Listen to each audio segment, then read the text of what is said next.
2 Crônicas 36. O povo tomou Jeoacás, filho de Josias, e o proclamou rei em Jerusalém, no lugar do seu pai.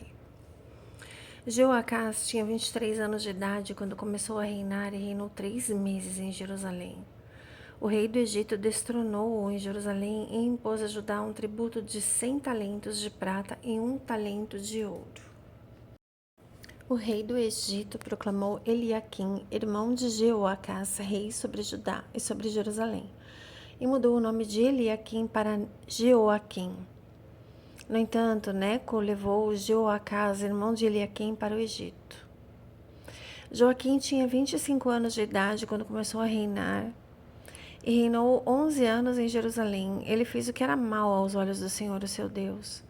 Nabucodonosor, rei da Babilônia, atacou-o e prendeu-o com algemas de bronze para levá-lo para a Babilônia. Levou também objetos do templo do Senhor e os colocou no seu templo. Os demais acontecimentos do reinado de Jeoaquim, as coisas detestáveis que fez e tudo que foi achado contra ele constam nos registros históricos dos reis de Israel e de Judá. E Joaquim, o seu filho, sucedeu-o como rei.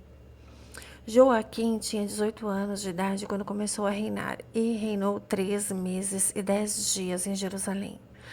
Ele fez o que era mal aos olhos do Senhor. Na primavera, o rei Nabucodonosor mandou levá-lo para a Babilônia com objetos de valor retirados do templo do Senhor e proclamou Zedequias, tio de Joaquim, rei sobre Judá e sobre Jerusalém. Zedequias tinha 21 anos de idade quando começou a reinar e reinou 11 anos em Jerusalém.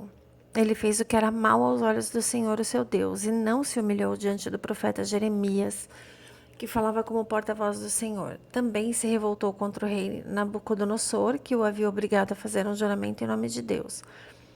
Tornou-se muito obstinado e, tendo endurecido seu coração, não quis se voltar para o Senhor, o Deus de Israel.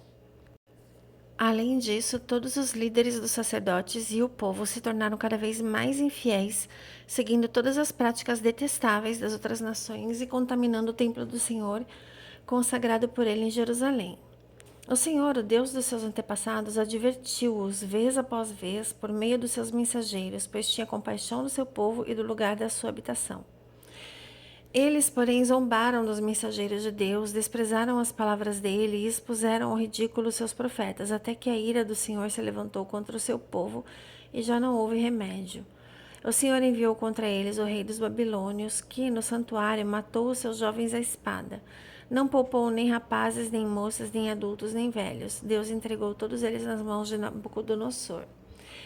Este levou para a Babilônia todos os utensílios do templo de Deus, tanto os pequenos quanto os grandes, como os tesouros do templo do Senhor, os do rei e dos seus oficiais.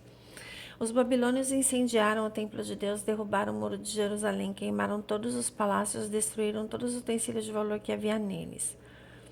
Nabucodonosor levou para o exílio na Babilônia os remanescentes que escaparam da espada para serem escravos deles e dos seus descendentes até a época do domínio persa. A terra desfrutou os seus descansos sabáticos, descansou durante todo o tempo da sua desolação, até que os 70 anos se completaram, em cumprimento da palavra do Senhor anunciada por Jeremias.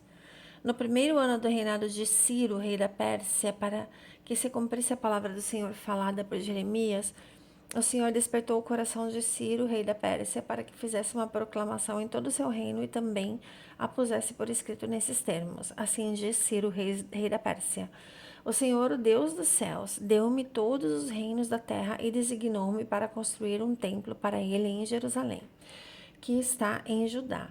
Qualquer do seu povo que esteja entre vocês, que suba para lá e que o Senhor, o seu Deus, esteja com ele. Esdras 1.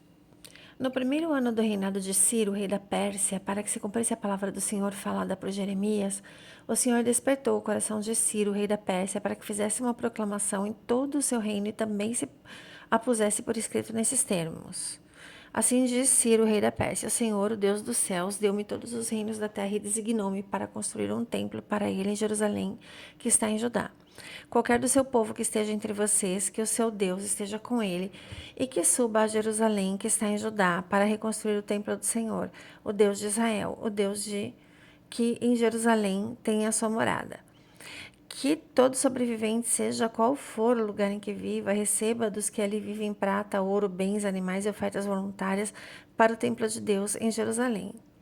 Então, os líderes das famílias de Judá e de Benjamim, como também os sacerdotes e os levitas, todos aqueles cujo coração Deus despertou, dispuseram-se a ir para Jerusalém a construir o templo do Senhor. Todos os seus vizinhos os ajudaram, trazendo-lhes utensílios de prata e de ouro, bens, animais e presentes valiosos, além de todas as ofertas voluntárias. Além disso, o rei Ciro mandou tirar os utensílios pertencentes ao templo do Senhor, os quais Nabucodonosor tinha levado de Jerusalém e colocado no templo do seu Deus. Ciro, rei da Pérsia, ordenou que fossem tirados pelo tesoureiro Mitredate, que os enumerou e os entregou a Sesbazar, governador de Judá. Esse foi o inventário: tigelas de ouro 30, tigelas de prata 1.000, utensílios de prata 29, bacias de ouro 30, bacias de prata de qualidade inferior 410, outros objetos 1.000. Ao todo foram 5.400 utensílios de ouro e de prata. Sesbazar trouxe tudo isso consigo quando os exilados voltaram da Babilônia para Jerusalém. Glórias a Jesus.